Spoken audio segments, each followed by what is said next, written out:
2 നേന്ത്രപ്പഴവും കുറച്ച് ഗോതമ്പ് പൊടിയും ഉണ്ടെങ്കിൽ നമുക്ക് ഇതുപോലെ ഒരു നല്ല അട ഉണ്ടാക്കിയെടുക്കാം. ഫില്ലിംഗ് ഒന്നും ഇല്ലാണ്ട് കുറച്ചധികം തേങ്ങാക്കൊത്തെല്ലാം ഇട്ടിട്ട് നമുക്ക് ഏത് നേരം വേണേലും കഴിക്കാൻ പറ്റുന്ന, രാവിലെ ആയാലും വൈകിട്ട് ആയാലും എല്ലാം കഴിക്കാൻ പറ്റുന്ന നല്ലൊരു അടേൻ്റെ റെസിപ്പിയാണ്. കുട്ടികൾക്കെല്ലാം എന്തായാലും ഇഷ്ടപ്പെടും. വീഡിയോ ഒന്ന് ഫുള്ളായിട്ട് കണ്ടു നോക്കണേ. ഇത് ഉണ്ടാക്കാൻ വേണ്ടിയിട്ട് ആദ്യം തന്നെ 2 നേന്ത്രപ്പഴം എടുത്തിട്ടുണ്ട്. കുറച്ച് നന്നായിട്ട് പഴുത്ത നേന്ത്രപ്പഴം തന്നെ എടുക്കുക. ഇനി ഇത് ചെറിയ കഷ്ണങ്ങളായിട്ട് മുറിച്ചിട്ട് ഒന്ന് ആവിയിൽ വേവിച്ചെടുക്കാം. പഴം ഒന്ന് വെന്ത് വരുമ്പോഴേക്ക് നമുക്ക് ഇതിന് വേണ്ടിയിട്ടുള്ള ശർക്കരപ്പാനി തയ്യാറാക്കാം. അതിന് വേണ്ടിയിട്ട് 2 കട്ട ശർക്കര എടുത്തിട്ട് ഒന്ന് പൊടിച്ചിട്ട് ഒരു പാത്രത്തിലേക്ക് ഇട്ട് കൊടുക്കുക. അതിൻ്റെ അകത്തേക്ക് ഒരു 1/4 കപ്പ് വെള്ളം ഒഴിച്ചിട്ട് ഒന്ന് ഇത് മെൽറ്റ് ചെയ്തിട്ട് എടുക്കാം. ഇതുപോലെ നന്നായിട്ടൊന്ന് മെൽറ്റ് ചെയ്ത് വന്നു കഴിഞ്ഞാൽ ഫ്ലെയിം ഓഫ് ചെയ്യാം. അധികം വറ്റി പോവണ്ട. ഇനി ഇതൊന്ന് അരിച്ചിട്ട് മാറ്റി വെക്കാം. അപ്പോഴേക്കും നമ്മളെ പഴം വെന്ത് വന്നിട്ടുണ്ടാവും. ഇനി ഇതൊന്ന് ചൂടാറാൻ വേണ്ടിയിട്ട് മാറ്റി വെക്കാം.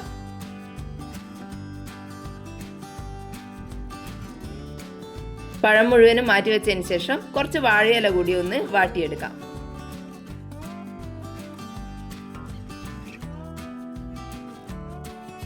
പഴം ഒന്ന് ചൂടാറിയതിന് ശേഷം കട്ട് ചെയ്തിട്ട് നമുക്ക് ഒരു മിക്സിന്റെ ജാറിലേക്ക് ഇട്ട് കൊടുക്കാം.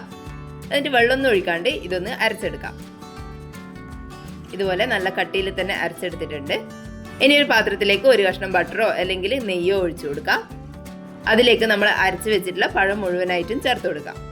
ഇനി ഈ പഴം നെയ്യിൽ ഒന്ന് വഴറ്റിയെടുക്കാം. നെയ്യിൽ ഇതുപോലെ കുറച്ച് സമയം ഒന്ന് വഴറ്റി കൊടുത്തു കഴിഞ്ഞാൽ നല്ല ടേസ്റ്റി ആയിരിക്കും.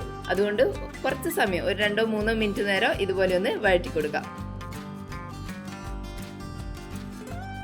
നെയ്യ് ആവശ്യമുണ്ടെങ്കിൽ കുറച്ചുകൂടി ഒഴിച്ചു കൊടുക്കാം. ഇനി ഇതിൻ്റെ അകത്തേക്ക് നമ്മൾ അരിച്ച് മാറ്റി വെച്ചിട്ടുള്ള ശർക്കരപ്പാനി ഒഴിച്ചു കൊടുക്കാം.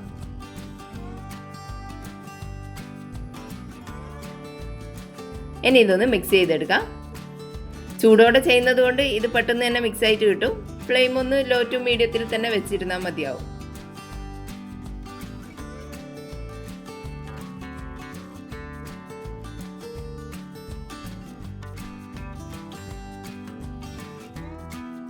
ഇതുപോലെ നന്നായിട്ട് മിക്സ് ചെയ്തെടുത്തതിന് ശേഷം ഇതിൻ്റെ അകത്തേക്ക് ഒരു 1/2 ടീസ്പൂൺ ഏലക്ക പൊടിച്ചത് ചേർത്ത് കൊടുക്കാം. അതിൻ്റെ കൂടെ തന്നെ ഒരു 1/2 ടീസ്പൂൺ ചുക്ക് പൊടിച്ചതും കൂടി ഇട്ട് കൊടുക്കുന്നുണ്ട്. ഇനി ഇതെല്ലാം കൂടി ഒന്നുകൂടി മിക്സ് ചെയ്യാം. ഉപ്പ് വേണമെന്നുണ്ടെങ്കിൽ ഒരു നുള്ളി ഇട്ട് കൊടുക്കുക. ശർക്കരപ്പാനിയിൽ എന്തായാലും ഒരു ഉപ്പിൻ്റെ അംശം ഉണ്ടാവും. അതുകൊണ്ട് ചേർത്തിട്ടില്ലെങ്കിലും കുഴപ്പമില്ല. ഇനി ഇതിൻ്റെ അകത്തേക്ക് 1 കപ്പ് ഗോതമ്പ് പൊടി ഇട്ട് കൊടുക്കാം.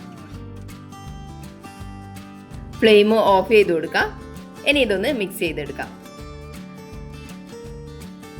ഇതുപോലെ കാണുമ്പോൾ വെള്ളം കുറവുള്ളതുപോലെ തോന്നും. പക്ഷെ നമ്മൾ സമയം എടുത്തിട്ട് തന്നെ മിക്സ് ചെയ്ത് വരുമ്പോൾ കറക്റ്റ് ആയിരിക്കും. ഇനി അഥവാ തീരെ വെള്ളം കുറവാണ്, ഒട്ടും മിക്സ് ചെയ്യാൻ പറ്റുന്നില്ലെങ്കിൽ കുറച്ച് 1-2 സ്പൂണിൽ വെള്ളം ഒന്ന് തളിച്ചു കൊടുത്താൽ മതിയാവും. എന്നിട്ട് ഇതുപോലെ ഒന്ന് മിക്സ് ചെയ്തിട്ടെടുക്കാം. ഈ ഒരു പരുവത്തിലാണ് നമ്മൾ മിക്സ് ചെയ്തെടുത്തിട്ടുള്ളത്. ഇനി അതിൻ്റെ അകത്തേക്ക് കുറച്ച് തേങ്ങാക്കൊത്തുകൾ ഇട്ട് കൊടുക്കാം. ഇതിൽ തേങ്ങാക്കൊത്ത് മൂപ്പിച്ചിട്ടൊന്നുമല്ല ഇടുന്നത്, പച്ചത്തേങ്ങ തന്നെയാണ് ഇടുന്നത്. മൂപ്പിച്ചിട്ട് വേണമെങ്കിലും ഇടാം. കുറച്ച് നെയ്യിൽ കുറച്ച് സമയം ഒന്ന് മൂപ്പിച്ചിട്ട് കളർ മാറുന്ന നേരം ഇതിൻ്റെ അകത്തേക്ക് ഇട്ട് കൊടുക്കാം. അല്ലാണ്ട് പച്ചത്തേങ്ങ തന്നെ ഇട്ട് കൊടുത്താലും നല്ല ടേസ്റ്റ് ആയിരിക്കും. ഇതുപോലെ തേങ്ങ എല്ലാ ഭാഗത്തും എത്തുന്നവരെ ഒന്ന് മിക്സ് ചെയ്ത് കൊടുക്കാം. ഇനി നമ്മൾ വാട്ടി വെച്ച വാഴയിലേൻ്റെ ഒരു സൈഡിലായിട്ട് ഈ മിക്സ് കുറച്ച് ഇട്ട് കൊടുക്കാം. എന്നിട്ട് ഇതുപോലെ ഒന്ന് മടക്കിയെടുക്കാം.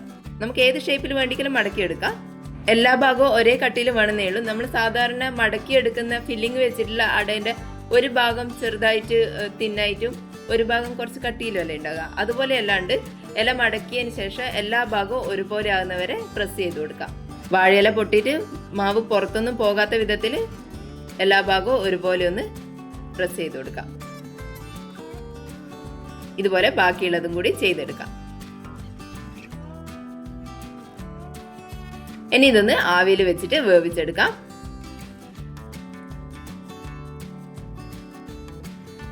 ഏകദേശം ഒരു 20 മുതൽ 25 മിനിറ്റ് വരെ ഹൈ ഫ്ലെയിമിൽ വെച്ചിട്ട് വേവിച്ചെടുത്താൽ മതിയാവും.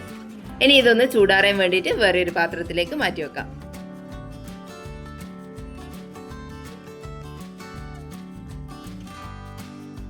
പഴവും ഗോതമ്പ് പൊടിയും മാത്രം ഉപയോഗിച്ചിട്ടാണ് ഇത് ചെയ്തെടുക്കുന്നതെങ്കിലും ഇതിന് ഭയങ്കര ടേസ്റ്റാണ്. എപ്പോഴും എണ്ണപ്പലഹാരെല്ലാം കഴിക്കുന്നവരാണെങ്കിൽ എന്തായാലും ഇതൊന്ന് ട്രൈ ചെയ്ത് നോക്കിക്കോ. കുട്ടികൾക്കും മുതിർന്നവർക്കും എല്ലാം ഒരേപോലെ ഇഷ്ടപ്പെടുകയും ചെയ്യും. നമുക്ക് ബ്രേക്ക്ഫാസ്റ്റ് ആയിട്ടോ അല്ലെങ്കിൽ വൈകിട്ടത്തെ ചായൻ്റെ കൂടെ എല്ലാം കഴിക്കാൻ പറ്റിയ ഒരു അടിപൊളി ആയിട്ടാണ്. എന്തായാലും ഇതൊന്ന് ഉണ്ടാക്കി നോക്കണേ. വീഡിയോ കണ്ടിട്ട് ഇഷ്ടപ്പെട്ടിട്ടുണ്ടെങ്കിൽ ഒന്ന് ലൈക്ക് ചെയ്ത് സബ്സ്ക്രൈബ് ചെയ്യണേ. താങ്ക്